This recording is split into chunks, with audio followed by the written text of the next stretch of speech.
The text message arrived at 3:47 a.m. on a Tuesday. I know the exact time because I was already awake, sitting in the dim glow of my laptop screen, checking my bank account for the third time that night, praying that somehow the numbers had changed. They hadn't.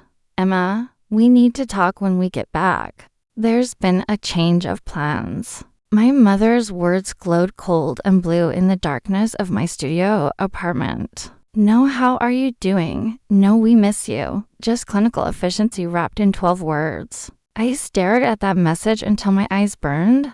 Then I looked across the room at my sister. Lily was asleep in her specialized bed, the one that cost more than my car. Well, the car I used to have before I sold it to pay for her medication last year. Her breathing was steady, peaceful, accompanied by the gentle hum of the oxygen concentrator that had become the soundtrack of our lives.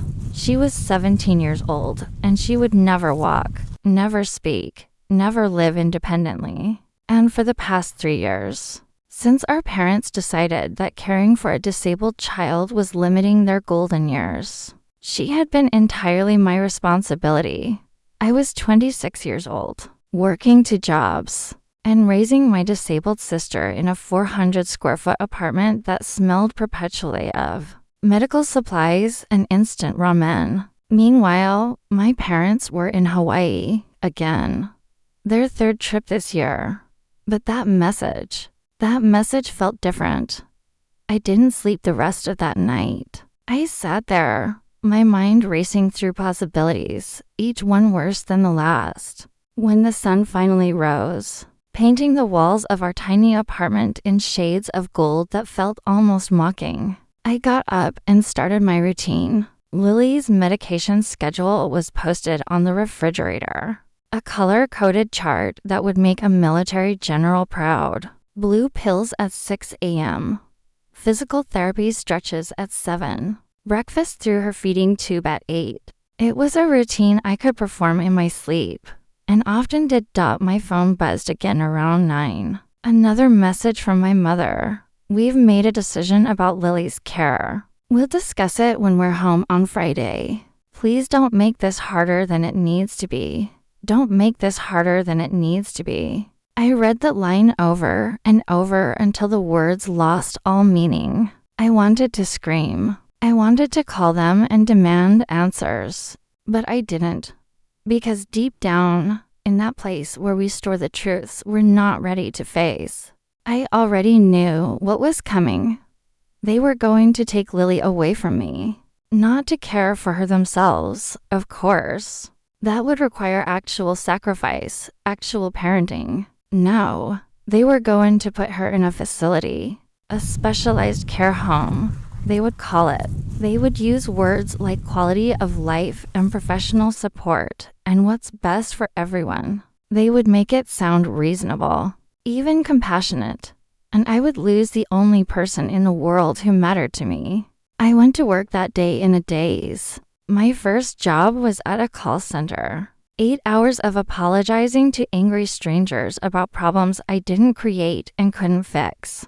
My second job started at 6 p.m., cleaning offices downtown until midnight. Between the 2 jobs and Lily's care, I averaged about 4 hours of sleep a night. I'd been doing this for 3 years, ever since my parents sat me down over dinner at an expensive restaurant, their choice, their treat. They said, like that made what they were about to say more palatable, and told me they were transitioning into a new phase of life. My father had just retired from his law firm. My mother had sold her boutique. They'd worked hard, they explained. They'd raised 2 children, paid their dues to society. Now it was their time. Time to travel, to explore, to live the dreams they'd deferred for so long. What about Lily? I'd asked, my fork frozen halfway to my mouth. That's what we need to discuss, my mother had said, her voice gentle but firm, the same voice she used to use when explaining why I couldn't have a puppy. Your father and I have researched some excellent facilities, places where Lily can get round-the-clock professional care. You mean you want to put her in a home? I couldn't keep the disgust out of my voice. We want what's best for her. My father had interjected, his lawyer voice activating. And frankly, Emma, what's best for you too? You're young. You have your whole life ahead of you. We can't expect you to put your future on hold. But I hadn't asked them to expect anything. I had simply said no. No to the facility. No to abandoning my sister. If they wanted to chase their retirement dreams, fine. But Lily was staying with me. I think they'd expected me to cave after a few months. When reality hit, when the bills piled up, when the exhaustion set in, they'd even said as much in small comments here and there. How are you managing, dear? My mother would ask on her monthly phone calls, always with that slight tone of concern that felt more like anticipation. She was waiting for me to fail, but I hadn't failed. I had survived, more than survived. Lily and I had built a life together. It wasn't the life I'd imagined when I was in college, dreaming of graduate school and a career in art history. But it was our life, and it was filled with small moments of joy that my parents in their Hawaiian resorts could never understand. The way Lily's eyes lit up when I read to her, the pressure of her hand squeezing mine during her favorite songs, the smile, yes, she could smile. Even if she couldn't speak, that transformed her whole face when I came home after work. And now they wanted to take that away. Friday came too quickly, and not quickly enough. I had spent the 3 days preparing, though I wasn't sure for what. I cleaned the apartment until it gleamed. I organized all of Lily's medical records into a binder. I made a list of talking points, arguments, pleas. I barely ate. I barely slept out when the knock came at 6 p.m. I almost didn't answer. I considered pretending I wasn't home, that we'd gone out, that we'd disappeared into some alternate universe where parents didn't abandon their disabled children and sisters didn't have to choose between their own lives and their families' well-being. But I answered. My parents looked tan. That was the first thing I noticed. Healthy and tan and rested. My mother was wearing a new dress, something flowing and expensive looking with a Hawaiian print. My father had lost weight, probably from all those resort gym sessions and beach walks. They looked like people who'd just returned from paradise. I probably looked like hell. I hadn't checked a mirror in days. Emma, sweetheart, my mother said, moving in for a hug. I stepped back. Just tell me, I said. Whatever you came here to say, just say it. They exchanged a look. One of those married couple communications that happens in silence. My father cleared his throat. Can we at least come in? I wanted to say no. I wanted to make them have this conversation in the hallway, where the neighbors could hear, where they might feel even a fraction of the shame they should have felt. But Lily was awake, and I didn't want her to hear this from the other room. Sensing the tension without understanding it, I led them in. They sat on my secondhand couch, the one I'd gotten for free on Craigslist. My mother's eyes swept the apartment with barely concealed disapproval. I could see her cataloging everything, the medical equipment crowding the corners, the lack of proper decor, the whole cramped reality of our existence. We've been thinking a lot about this situation. My father began, slipping immediately into what I privately called his closing argument mode, about what's best for everyone involved. You mean what's easiest for you, I said. My mother frowned. Emma, that's not fair. We supported you, supported me. You send $200 a month. That doesn't even cover a quarter of Lily's medications. I work 70 hours a week to keep us afloat while you're taking your third vacation to Hawaii this year. We earned those vacations, my father said, his voice hardening. We spent 20 years raising you girls, and we have every right to enjoy our retirement. She's your daughter, and she's your sister. My mother shot back. We never asked you to take this on, Emma. We gave you options. Good options? Facilities where Lily could get professional care. You mean where you could forget about her? Where you wouldn't have to see her or think about her or feel guilty about abandoning her? The words hung in the air like poison. My mother's face flushed, but before she could respond, my father stood up. This is exactly why we're here, he said. This isn't healthy, Emma. Not for you. Not for Lily. You're 26 years old, and you're throwing your life away. No career, no relationship, no future. Just this, he gestured around the apartment with barely disguised contempt. What do you want? I asked, my voice eerily calm now. Just tell me what you came here to say. My mother pulled out a folder from her purse. Even from where I stood, I could see the letterhead of a law firm. Not my father's old firm, a different one. We've found a placement for Lily, she said quietly. A beautiful facility upstate. They specialize in cases like hers. Round-the-clock nursing care, physical therapy, music therapy, everything she needs. No, Emma, please look at the brochure. No, you don't have a choice. My father said, and there it was. The real reason for this visit. We have legal guardianship of Lily.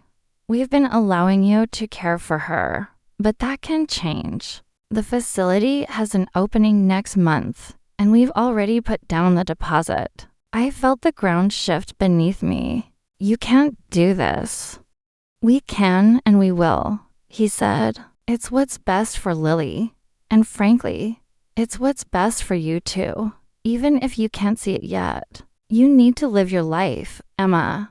This martyrdom complex you've developed isn't helping anyone. I looked at my mother, searching for any sign of doubt, any crack in the united front they were presenting. But she just sat there, clutching her folder, her lips pressed into a thin line. When? I managed to ask. The facility can take her on the 15th of next month, my mother said. We'll handle all the arrangements. You won't have to do anything, except say goodbye. Except lose the only family I had left. Except live with the knowledge that when my sister needed someone, when she was completely helpless and dependent, I couldn't protect her. They left shortly after that, leaving the folder on my coffee table like a grenade. I didn't touch it. I couldn't. Instead, I went to Lily's room and sat beside her bed. She was awake, her blue eyes tracking my movement. I took her hand and felt her squeeze back. That familiar pressure that meant she knew I was there. I won't let them take you, I whispered. I promise. I don't know how, but I won't let them do this. It was a promise I had no idea how to keep. The next week passed in a blur of panic and research. I called legal aid clinics, but without money for a lawyer, my options were limited. My parents had legal guardianship, established back when Lily was born, and they were still pretending to be parents. I'd never challenged it because I'd never needed to. Now it was the weapon they were using against both of us. I tried talking to them again. Phone calls that went straight to voicemail. Emails that received curt, formal responses clearly drafted by their lawyer. They'd made their decision, and they weren't interested in hearing alternatives. I was desperate. I was drowning. And then, on a particularly bleak Tuesday afternoon during my lunch break, I had an idea. It came to me while I was scrolling through social media, seeing yet another post from my mother about their latest adventure. They'd moved on from Hawaii to planning a Mediterranean cruise. The post had dozens of likes and comments from their friends, all celebrating this well-deserved retirement.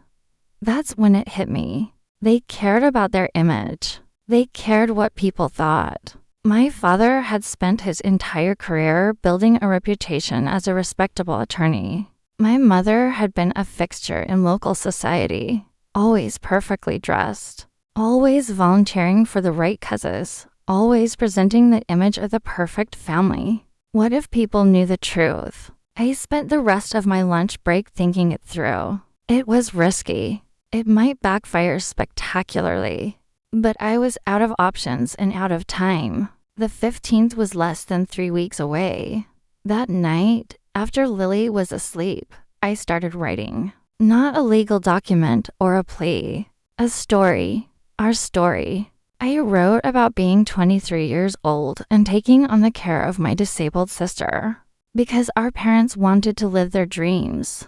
I wrote about the 70-hour work weeks, the medical bills, the exhaustion. I wrote about Lily really wrote about her, not as a burden or a tragedy, but as a person. A girl who loved music and sunshine, who communicated with her eyes and her smile, who deserved better than to be warehoused in a facility so her parents could vacation guilt-free. I wrote about the text messages from Hawaii, the monthly check that barely made a dent, the upcoming forced separation. I wrote about parents who had everything: financial security, health, freedom, choosing another vacation over their daughter's well-being. And then I made a decision that would change everything.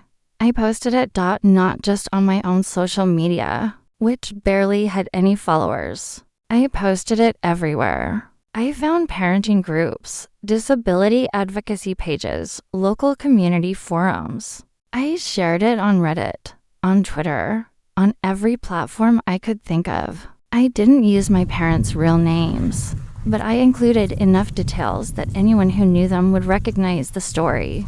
Then I waited. For the first day, nothing happened. A few likes, a couple of sympathetic comments. I started to think it had been a stupid idea, that nobody cared about one more sad story in an internet full of sad stories.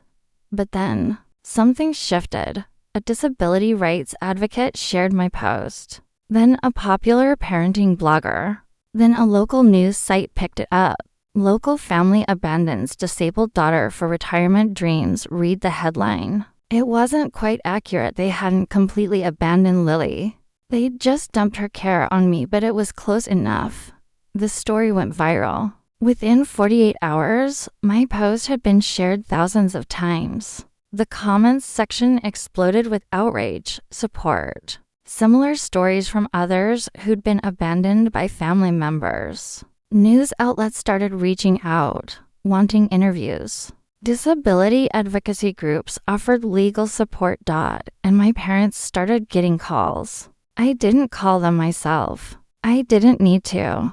I watched from a distance as their carefully curated social media presence imploded. Their friends started commenting on posts, asking pointed questions. Is this true? How could you?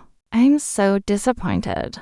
The local news ran a segment carefully worded to avoid libel, but devastating nonetheless. My father's former law firm released a statement distancing themselves from him. My mother's society friends went quiet, their absence speaking louder than any condemnation. 3 days after I'd posted my story, my phone rang. It was my mother. How could you do this to us? She demanded, her voice shaking with rage. Do you have any idea what you've done? I told the truth. I said calmly. That's all. You've humiliated us. Your father's reputation is destroyed. Our friends won't return our calls. We can't even go to our country club anymore. And you were going to take my sister away from me and put her in a facility, so you could go on a cruise. Silence. We were doing what we thought was best. No. You were doing what was easiest for you. There's a difference. We're still her legal guardians. My father's voice cut in. He must have been on speakerphone. This changes nothing. If anything, you've proven that you're too unstable to care for her. Going public like this, trying to destroy your own parents. I didn't destroy you. I interrupted. I just let people see who you really are. That's not destruction. That's honesty. We're going forward with the placement, my father said firmly. This conversation is over, but it wasn't over. Not even close. The next day, a lawyer from the disability rights organization that had shared my story contacted me. Her name was Sarah Chen, and she had a reputation for taking on difficult cases. I want to help you, She said simply, pro bono. What your parents are doing is legal, technically, but there might be another way. What way? You could petition for guardianship yourself. It's a long shot, especially since you're young and your financial situation is challenging. But with the public support you have now, with character witnesses, with documentation of the care you've provided, we might have a case. Hope, dangerous and fragile, bloomed in my chest. The legal battle that followed was brutal. My parents hired an expensive lawyer who painted me as unstable, vindictive, financially irresponsible. They brought up my social media posts as evidence of my emotional volatility. They questioned my ability to provide adequate care. But Sarah was brilliant. She brought in Lily's doctors, who testified about the exceptional care I'd provided. She brought in neighbors who talked about the sister they'd seen reading to Lily in the park, taking her for walks in her wheelchair, never missing a medical appointment. She brought in records showing every medication properly administered, every therapy session attended, every doctor's recommendation followed to the letter. And she brought in something my parents couldn't counter, Lily herself. It turns out that there are ways to determine preference and comfort, even for someone who can't speak. Specialists worked with Lily using eye tracking technology and yes, no response systems. When asked if she wanted to stay with me or go to the facility, Lily's answer was clear. She wanted to stay with me. The judge's decision came on a gray morning in November.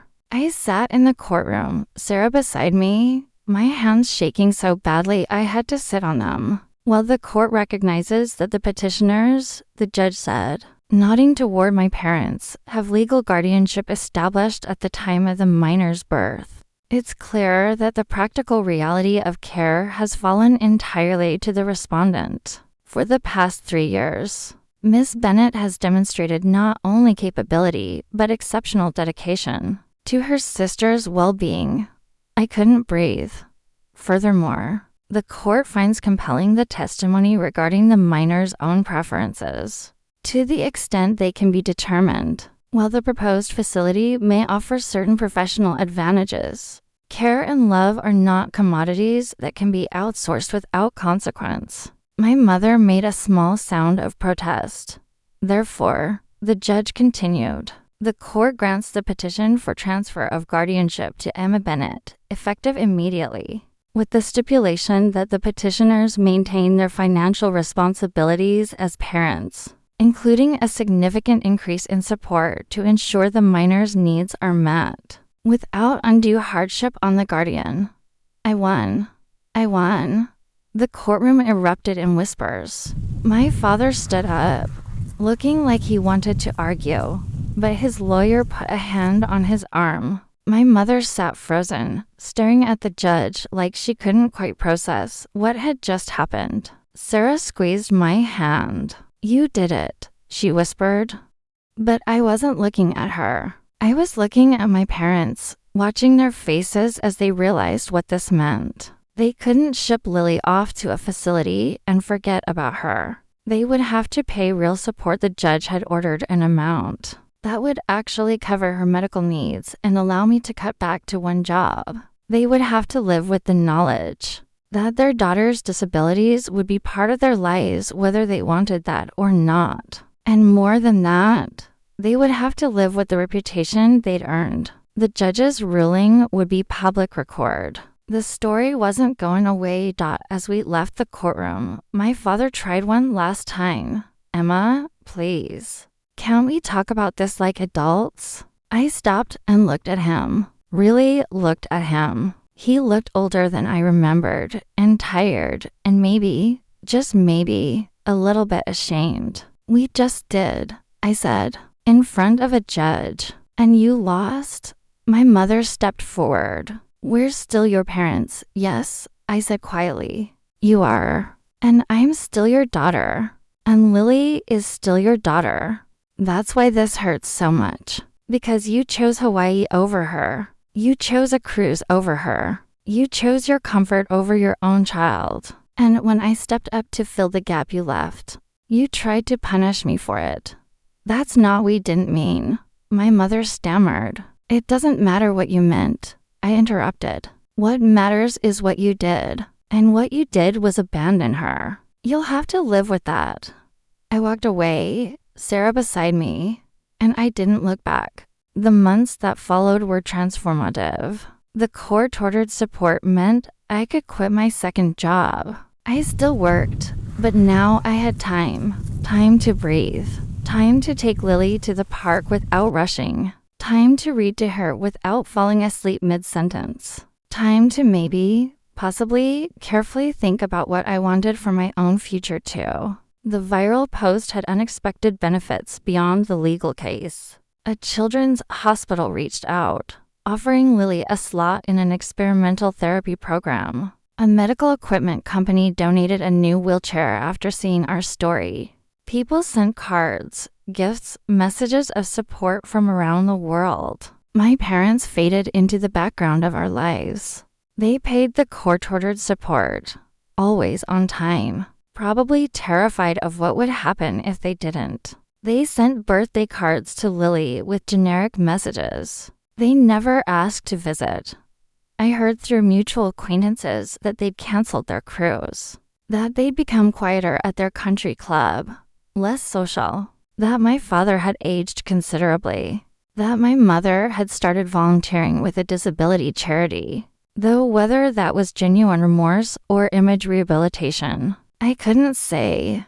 I didn't care. Because here's the thing about revenge. Sometimes it's not about punishment. Sometimes it's about justice. Sometimes it's about making sure that the people who hurt you can't hurt anyone else the same way. Sometimes it's about truth finding light. I didn't ruin my parents' lives. I just refused to let them ruin mine and Lily's while maintaining their perfect facade. 6 months after the court ruling, I was reading to Lily in our new apartment. Not much bigger than the old one, but in a better neighborhood with more accessible features. We were reading The Secret Garden, one of Lily's favorites.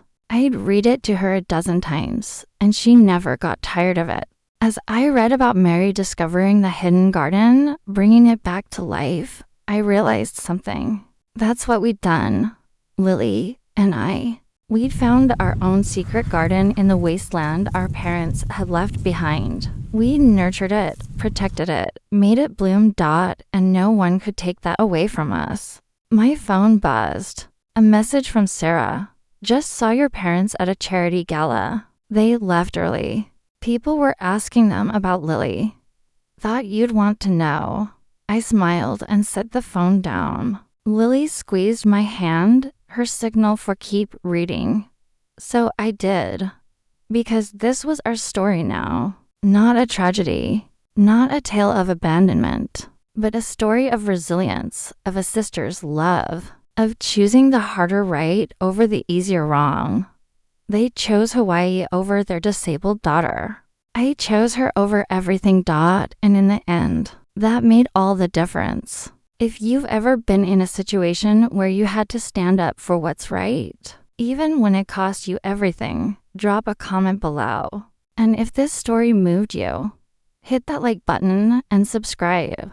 Sometimes the best revenge isn't about getting even. It's about refusing to let someone else's choices define your life.